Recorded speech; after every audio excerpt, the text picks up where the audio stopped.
Hukum media massa. Topik keempat dari 60 topik. Subjek hukum, objek hukum, dan sumber hukum.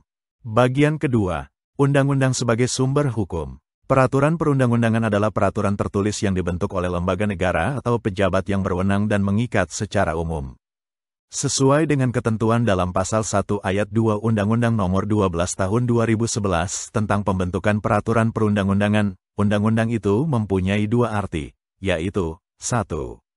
Dalam arti formil, yaitu setiap keputusan pemerintah yang merupakan undang-undang karena cara pembuatannya, misalnya, dibuat oleh pemerintah bersama-sama dengan parlemen. 2. Dalam arti material, yaitu setiap keputusan pemerintah yang menurut isinya mengikat setiap penduduk. Undang-undang dibuat oleh DPR atas persetujuan Presiden sesuai dengan ketentuan Pasal 20 UUD 1945. Peraturan perundang-undangan dibuat berdasarkan wewenang masing-masing pembuatnya, seperti peraturan Presiden, peraturan pemerintah, keputusan Presiden, keputusan Menteri, peraturan Mahkamah Agung, peraturan Mahkamah Konstitusi, dan sebagainya. Adapun peraturan pejabat berwenang dibedakan menjadi dua. 1. Base checking, atau ketetapan, yang bersifat menetapkan suatu kebijakan hukum pejabat administrasi negara atas kekuasaan yang dimilikinya. 2. Regeling, atau pengaturan, yang bersifat mengatur suatu kebijakan pejabat administrasi atas kewenangannya. Dalam hukum ditegaskan bahwa ketika seseorang melanggar ketentuan hukum tidak boleh beralasan bahwa ketentuan hukum itu tidak diketahuinya. Artinya, apabila suatu ketentuan perundang-undangan itu sudah diberlakukan, atau diundangkan, maka dianggap, atau difiksikan, artinya semua orang telah mengetahuinya dan untuk itu harus ditaati. Agar undang-undang mempunyai kekuatan berlaku harus memenuhi persyaratan, yaitu, 1. Kekuatan berlaku yuridis.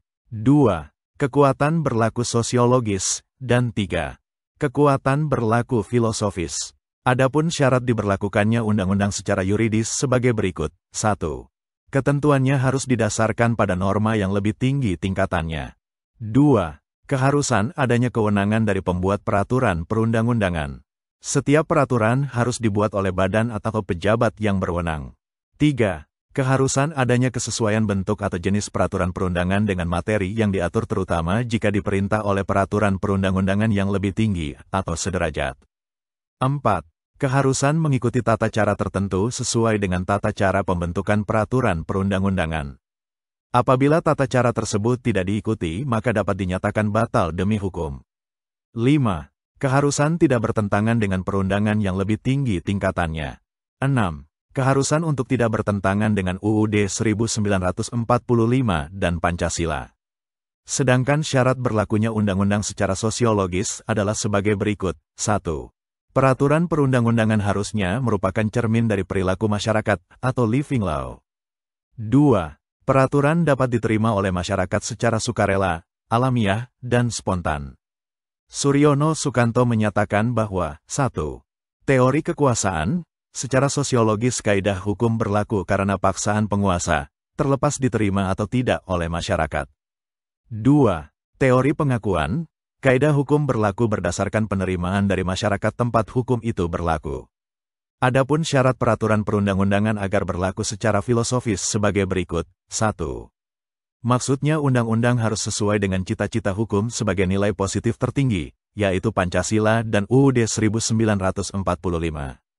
2. Setiap masyarakat memiliki reside, apa yang menjadi cita-cita dan harapan masyarakat terhadap suatu produk undang-undang berupa keadilan, kemanfaatan, kepastian, ketertiban, dan kesejahteraan. 3. Menyangkut pandangan mengenai inti atau hakikat sesuatu. Maka undang-undang diharapkan dapat mencerminkan nilai, baik sebagai sarana yang melindungi nilai-nilai, maupun sebagai sarana mewujudkannya dalam tingkah laku masyarakat. Kebiasaan sebagai sumber hukum. Kebiasaan adalah perbuatan manusia yang tetap dilakukan berulang-ulang dalam hal yang sama. Apabila suatu kebiasaan tertentu diterima oleh masyarakat dan kebiasaan itu selalu berulang-ulang dilakukan sedemikian rupa, sehingga tindakan yang berlawanan dengan kebiasaan itu dirasakan sebagai pelanggaran perasaan hukum, maka dengan demikian timbullah suatu kebiasaan hukum, yang oleh pergaulan hidup dipandang sebagai hukum. Agar suatu kebiasaan dapat menjadi hukum, maka diperlukan paling tidak 3 syarat, yaitu syarat material, syarat intelektual dan syarat akibat hukum. 1. Syarat material, yaitu harus adanya perbuatan tertentu yang dilakukan secara berulang-ulang di dalam suatu masyarakat tertentu. 2. Syarat intelektual, yaitu harus adanya keyakinan hukum dari masyarakat yang bersangkutan, atau opinio necessitatis, bahwa suatu perbuatan tersebut merupakan kewajiban hukum. 3. Syarat akibat hukum, yaitu harus adanya akibat hukum, jikalau kebiasaan itu dilanggar oleh anggota masyarakat. Kebiasaan akan menjadi hukum, jika kebiasaan tersebut dirumuskan hakim dalam putusannya. Dengan demikian, berarti kebiasaan adalah salah satu dari sumber hukum. Traktat atau konvensi sebagai sumber hukum.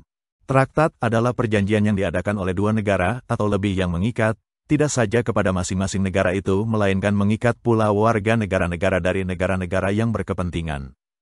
Traktat sendiri terdiri dari dua macam, yaitu bilateral dan multilateral. 1.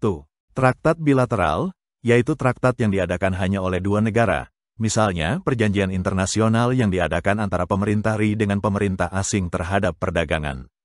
2. Traktat multilateral, yaitu perjanjian internasional yang diikuti oleh beberapa negara, misalnya perjanjian beberapa negara dalam satu kawasan tentang pertahanan keamanan laut untuk peningkatan sumber daya ekonomi kelautan dan perikanan antar negara-negara yang tergabung dalam Masyarakat Ekonomi Asia, atau MEA, yang diikuti oleh beberapa negara anggota Asia.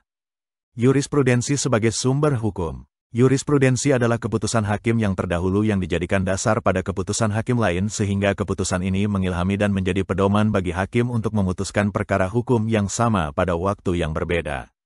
Hakim mengikuti putusan hakim sebelumnya itu hanya dipergunakan sebagai rujukan dalam memutus perkara yang memiliki kesamaan, lebih karena seorang hakim tersebut memiliki pandangan yang sama dengan putusan hakim terdahulu.